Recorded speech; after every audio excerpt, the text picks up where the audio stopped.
then says, what kind of work and jobs would be conducive for a greener economy? I mean, the amount of jobs that would be available for a greener economy is vast.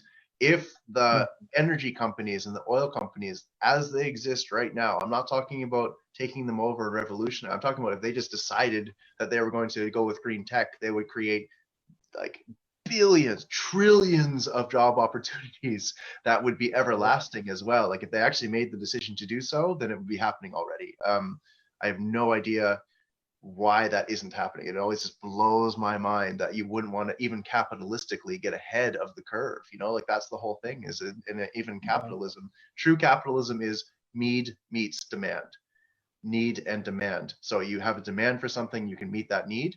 And we've just gone so far into protectionism and so far into coddling wealth that that actual point of capitalism isn't being used. The whole point is that things change and we grow and we go faster, and it's a fast system too, because it's like now there's cars, everyone has a car. Now there's this, now everyone has a thing, but we've just gotten stuck somehow in the last 20 years where we're just not progressing properly. We're just working on old ideas and making them look prettier and usually faultier as well. It's fucked up.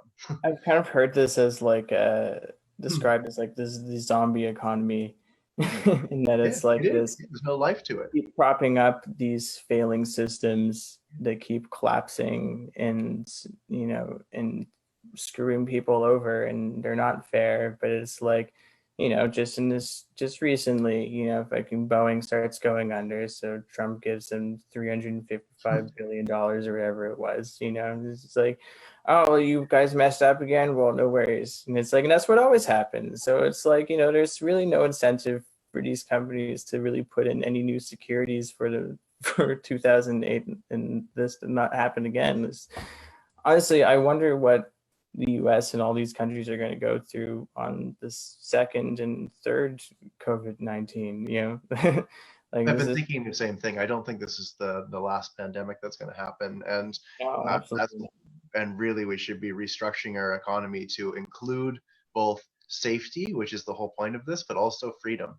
And I think that if people aren't studying psychology, and those aren't the people studying psychology that are making these systems, then we're in trouble, because we need both of those things, safety and freedom. And usually we have to give up freedom in order to have safety. Fuck that. Or we have to give up safety to have freedom. Fuck that. Like there's no reason to. We need both freedom and safety. Psychologically, if you study what a human being needs, they need both of those things. And unless unless it gets very, very specific that that's the case, I think we're in a bit of trouble.